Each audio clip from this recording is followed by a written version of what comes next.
Common eligibility test CET कल व परसों होने जा रहा है, लेकिन सरकार की कुव्यवस्था, कुप्रबंधन के कारण मुझे लग नहीं रहा कि इसमें सभी अभ्यर्थी बैठ पाएंगे, पेपर दे पाएंगे। पहली बात तो एडमिट कार्ड बहुत से अभ्यर्थियों के डाउनलोड नहीं हो रहे हैं। बहुत सारे अभ्यर्थियों ने फीस भर रखी है, फीस पे कर रखी है, लेकिन उनके एडमिट कार्ड डाउनलोड नहीं हो रहे हैं। उसके ऊपर कहा जा रहा है कि चेयरमैन साहब ने कहा है कि ऐसे जितने भी अभ्यर्थी हैं उनका 7 तारीख को एग्जाम लिया जा सकता है। मैं चेयरमैन साहब से पूछना चाहती हूँ कि 7 तारीख को आप अलग से ऐसा क्या कर देंगे जो आज 3 या 4 तारीख को नहीं हो पाया। कल भी तो आपके दफ्तर के बाहर इतने सारे HSSC के जो दफ्तर के बाहर अभ्यर्थी खड़े थे, कल भी उनकी सुनवाई हो सकती थी, लेकिन किसी अधिकारी या कर्मचारी ने उनकी नहीं सुनी। फीस पेड है, सब कुछ पेड है। आपके सॉफ्टवेयर की कमी की वजह से, आपकी साइड से टेक्निकल एरर्स की वजह से ये अभ्यर्थी पेपर ना दे पाए, कितनी बड़ी बात है। दूसरी चीज, अखबार में लिखा आता है कि जो भी अभ्यर्थी टेक्निकल एरर की वजह से एग्जाम नहीं दे पाएंगे वो सेंटर पर जाकर प्रोविजनल एडमिट कार्ड लेकर बैठ सकते हैं। तो यह कितनी मतलब बेवकूफाना बात है, लैक ऑफ कॉमन सेंस, कि जब उनका एडमिट कार्ड ही डाउनलोड हो जाता तो प्रोविजनल एडमिट कार्ड की जरूरत क्या होती। और जब उनको पता ही नहीं कहीं से भी कि उनका सेंटर कौन सा है, क्योंकि एडमिट कार्ड तो डाउनलोड हो ही नहीं रहा है, तो कौन से सेंटर पर जाकर वो प्रोविजनल एडमिट कार्ड निकलवाए, ये हमें बता दे सरकार, ये हमें बता दे HSSC।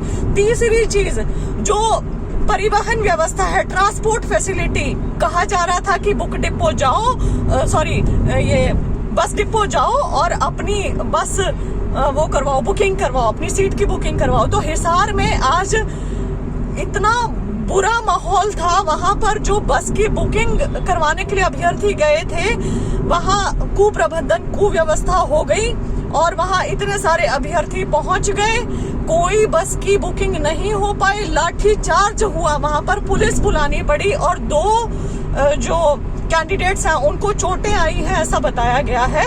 और वहां पर first come first serve basis कर दिया है, मतलब कि जो कल पहले आएगा उसको बस की सीट मिल जाएगी, उसको तो बस पहुंचा देगी उसके गंतव्य तक, जो नहीं आ पाएगा उसका क्या होगा। तो ऐसे में कैसे ये अभ्यर्थी पहुंचेंगे, कैसे अपने स्थान पर जाकर सीईटी का एग्जाम लिख पाएंगे, और कैसे महिला कैंडिडेट्स हैं वो जा पाएंगी। महिला कैंडिडेट्स का क्या होगा।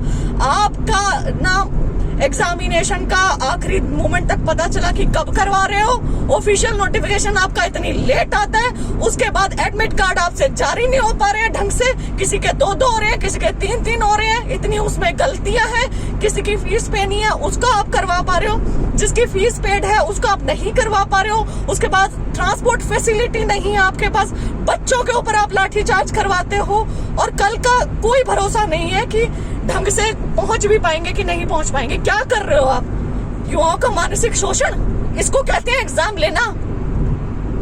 यहीं इलेक्शन हो, रैली हो, सारी व्यवस्थाएं हो जाएगी, प्राइवेट तक बसें चल जाएंगी, सब कुछ आप कर लोगे, लेकिन यहीं अब बच्चों को पेपर देना, गरीब बेरोजगार बच्चों को, उनकी तो कोई जिंदगी की वैल्यू ही नहीं है, उनके टाइम की वैल्यू नहीं है, उनकी किसी चीज की कीमत ही नहीं है, आपको पता नहीं है, कुछ भी अपनी तरफ से थ्योरीज बना रहे हैं कि 7 तारीख को ले लेंगे। वेयर इज ऑफिशियल कम्युनिकेशन कि जो भी अभ्यर्थियों के साथ आपने टेक्निकल एरर किया है उनका आप एग्जामिनेशन 7 तारीख को लेंगे। ऑफिशियल कम्युनिकेशन नहीं है, बस किसी न्यूज चैनल के माध्यम से एक बार वर्बली बोल दिया और हो गया।